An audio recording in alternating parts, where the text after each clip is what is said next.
So, we all know the story. Boy meets girl, boy and girl fall in love after about 2 minutes. Boy and girl come from two different worlds. Two different worlds don't want boy and girl to be together. Boy and girl say screw it, and then disaster strikes. I didn't believe hard enough. Loving is enough. Not here.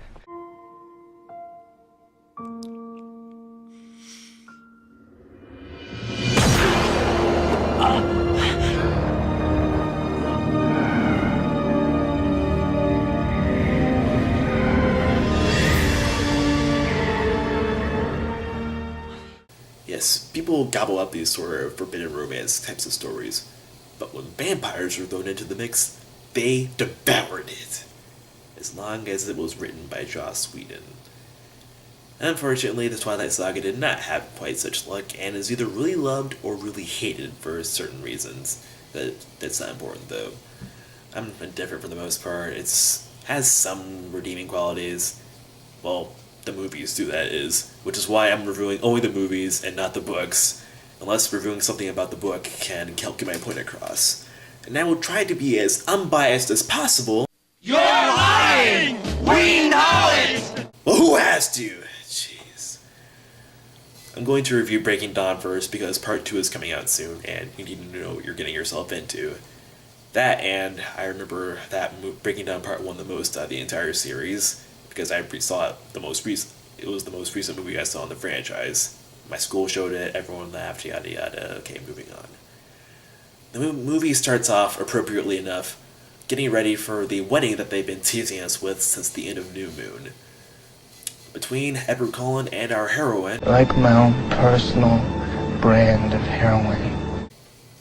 Our heroine, Bella Swan. But the night before the wedding, Edward shows up to try to convince Bella to not go through with the transformation into a vampire. Even though the Volturi were very specific when they said, if you don't change her, we will kill all of you. All of you. Anyway, Edward goes into a flashback sequence, and in my opinion, it actually starts off well enough because it seems like they're building up Edward to be a remorseless killer. But that's just false hope. We find out he's just distributing vigilante justice to people that deserve it. That's fair enough and everything. He didn't enjoy that he was killing those guys because, well, he was still murdering them. But how moral can a character get? Here was a chance to really show us that Edward had true imperfections, but they had to justify it for crying out loud. And even more so, we find out that Edward was on his way to his bachelor party when he stopped off at Bella's room. And his bachelor party involves him and his brothers just wrestling and killing a few mountain lions, maybe a few bears. This guy is so moral, it hurts. And one last bit of plot before the big wedding is that Bella has a throwaway dream sequence to the Volturi showing up to her wedding and killing everyone there. We don't actually see the slaughter, we just see a pile of corpses. The scene should come off as killing, but it just feels silly and unneeded, mainly because the Volturi aren't even in this movie, unless you count that throwaway mid-credit sequence. Which I don't. Now, when the wedding finally occurs, I'm sorry, but I just really don't feel moved. Maybe it's because weddings are overdone in fiction or something, or maybe it's because Kristen Stewart looks half dead. Seriously, what are they doing to you, Kristen Stewart? I'm just not feeling the love here, people. And that's a bad thing. This is supposed to be the emotional focal point of the entire series, besides the other emotional focal point in the series, which I'll get into later. And I just didn't feel the love. It just felt... It's not bad, it's just ordinary. Like Bella is. Nothing big happens, nothing bad happens, nothing small. Nothing big happens, nothing bad happens, it's just your average ordinary wedding. And strangely enough, that wedding actually had a surprisingly large amount of people attending it. Well, you know what they say. Weddings. They bring everyone together. Except for Jacob, who ran away when he learned that Bella was going to be marrying Edward, ripping his shirt off one last time for everyone to squeal at. Well, the girls anyway. Now, like I said, the wedding, ordinary.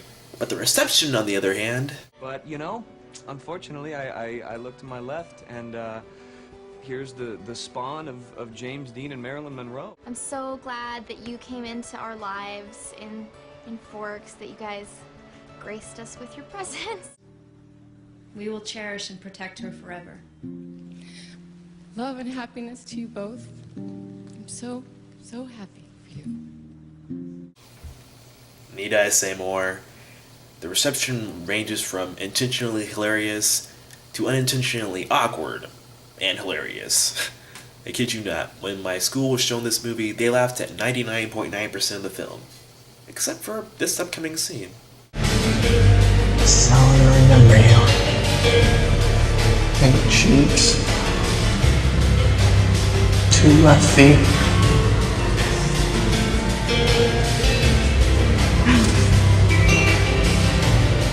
Heartbeat. So soon I'm gonna be dead to you. I can't believe it. I actually feel invested. Weddings. They bring everyone together. Yes, like I've said countless times before, Jacob always should have been the main character, and this scene is another reason why. Here he is, saying goodbye to the person he loves most. It would actually be something original for, well, romance, love triangles, and whatnot. Because, well, can you think of any other movies where the main character says goodbye to his one true love and never sees her again? But what about us? We'll always have Paris. Yeah, I apologize for showing a scene from a movie as great as Casablanca alongside Breaking Dawn, but the joke was too tempting. I hope you'll forgive me.